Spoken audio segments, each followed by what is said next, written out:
Hello दोस्तों, कैसे हो आप सब।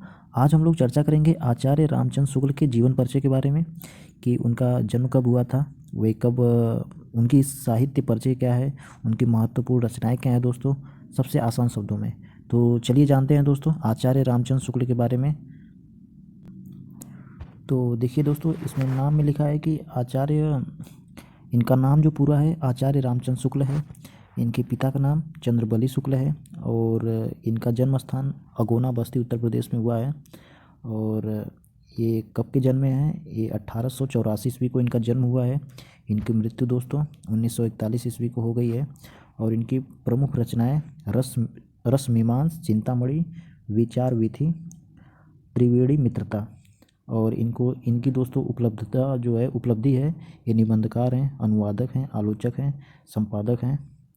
और इनका जन्मकाल ये रीतिकाल के लेखक हैं दोस्तों। ठीक है, तो चलिए संक्षिप्त में इनका जीवन परिचय जानते हैं।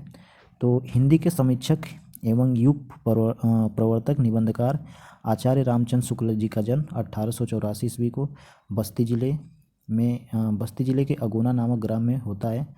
यह संप्रभात परिवार में इनका जन्म होता है। इनके जो पिता हैं चंद्रबली शुक्ल मिर्ज़ापुर में कानूनगो होते हैं और इनकी माता अत्यंत विदुषी और धार्मिक होती हैं। दोस्तों इनकी जो माता हैं ये बहुत ही धार्मिक प्रवृत्ति की औरत हैं और एक तरीके से विदुषी भी हैं। विदुषी मतलब विद्वान भी हैं बहुत, यानी कि बहुत सोच समझकर काम करने वाली, या पढ़ी लिखी भी बोल सकते हैं आप इनको। इनकी जो प्रारंभिक शिक्षा दीक्षा हुई थी दोस्तों, ये इनके अपने पिता के पास राठ की तहसील में हुई है दोस्तों। और हिंदी, संस्कृत, बांग्ला, उर्दू आदि भाषाओं का ज्ञान इन्होंने स्वाध्याय से प्राप्त किया। ये दोस्तों चूँकि घर पर कोई अगर पढ़ाने वाला हो जाए तो मुझे ऐसा लगता है कि बचपन से ही आप सब कुछ सीख सकते हैं। जैसे आप उदाहरण के तौर पर ले सकते हैं कि एक हरियाणा का एक छोटा सा लड़का है कौटिल्य पंडित, जिसको आप गूगल बॉय के नाम से भी जानते हैं। तो उसके घर में ऐसा परिवेश मिला उसको, तो वह मुश्किल से 4-5 साल की अवस्था से ही उसको पूरा भूगोल से कहीं से भी आप कोई भी क्वेश्चन पूछ लीजिए, वो सारे क्वेश्चन बता दे। आज के डेट में वो शायद 13-14 साल का हो गया है। तो ऐसे ऐसे जो तीव्र बुद्धि के बच्चे हैं, तो सबसे पहले उनका मार्गदर्शक उनके माता पिता ही करते हैं दोस्तों। तो आगे देखते हैं। इंटरमीडिएट में आते ही इनकी पढ़ाई छूट गई। जो आचार्य रामचंद्र शुक्ल थे, इंटरमीडिएट में जैसे आए इनकी पढ़ाई छूट जाती है। ये सरकारी नौकरी करने लगते हैं, किंतु स्वाभिमान के कारण यह नौकरी छोड़कर मिर्ज़ापुर के मिशन स्कूल में चित्रकला के अध्यापक हो जाते हैं। यह दोस्तों स्वाभिमान में आकर सरकारी नौकरी को छोड़कर यह एक स्कूल में चित्रकला के अध्यापक बन जाते हैं। ठीक है, अध्यापन का कार्य करते हुए इन्होंने अनेक कहानी, ठीक है, कहानी, कविता, निबंध, नाटक आदि की रचनाएं करते हैं। और आगे देखिए, इनकी विद्वता से प्रभावित होकर इन्हें हिंदी शब्द सागर के संपादन कार्य में सहयोग के लिए श्याम सुंदर दास जी द्वारा काशी नगरी प्रचारणी सभा में ससम्मान बुलाया जाता है। और 19 वर्ष तक काशी नगरी प्रचारणी पत्रिका का संपादन भी ये करते हैं। तो यह दोस्तों इनकी विद्वता, चूँकि बचपन में माता पिता के कारण ही ये बहुत ही चतुर और विद्वान प्रवृत्ति के थे। तो आगे जैसे जैसे इंटर पास किए और इंटर पास करने के बाद सरकारी नौकरी करने लगे। फिर कुछ ऐसी बात हो गई कि इन्हें सरकारी नौकरी छोड़नी पड़ी और सरकारी नौकरी छोड़ने के बाद यह अध्यापन का कार्य करने लगे। और वहाँ पर कुछ लोगों ने इनकी मतलब इतनी विद्वता थी, उनसे प्रभावित होकर इन्हें शब्द सागर के सम्मान कार्य के सहयोग के लिए श्याम सुंदर दास जी काशी नगरी प्रचारणी सभा में ससम्मान बुलाया गया इनको। और 19 वर्ष तक काशी नगरी प्रचारणी पत्रिका का संपादन ही करते रहे। देखिए, कुछ समय पश्चात इनकी जो नियुक्ति होती है वो काशी हिंदू विश्वविद्यालय में हिंदी विभाग के प्राध्यापक के रूप में हो जाती है। और श्याम सुंदर दास जी के अवकाश प्राप्त करने के बाद ये हिंदी विभाग के अध्यक्ष हो जाते हैं।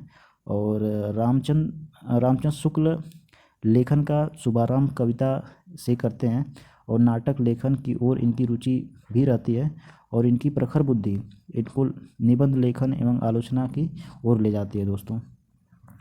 देखिए, निबंध लेखन और आलोचना के क्षेत्र में इनका बहुत ही सर्वोत्तम स्थान बना हुआ है।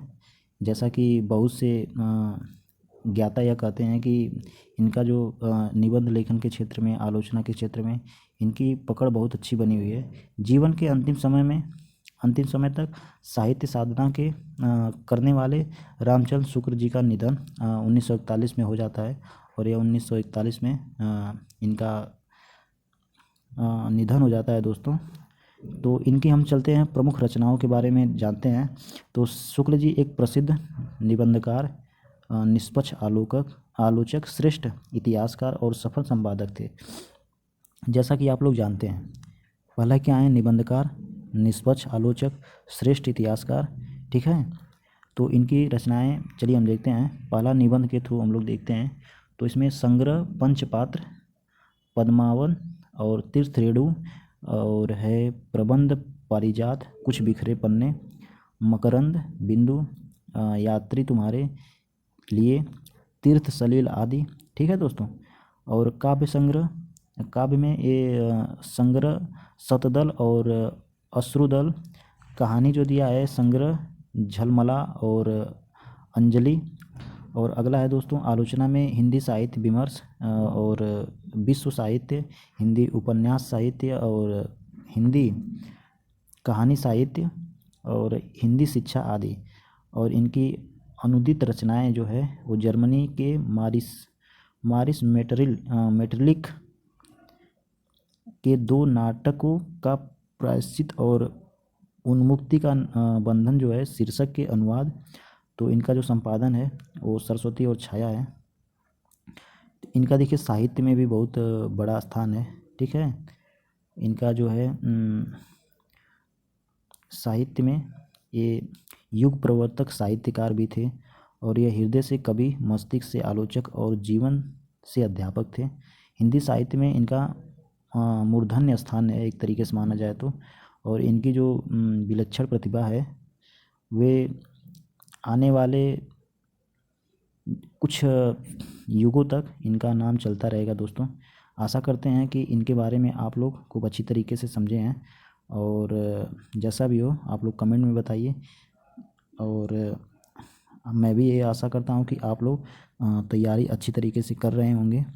तो नेक्स्ट वीडियो में हम लोग कुछ नए टॉपिक के साथ मिलते हैं। तब तक के लिए धन्यवाद दोस्तों।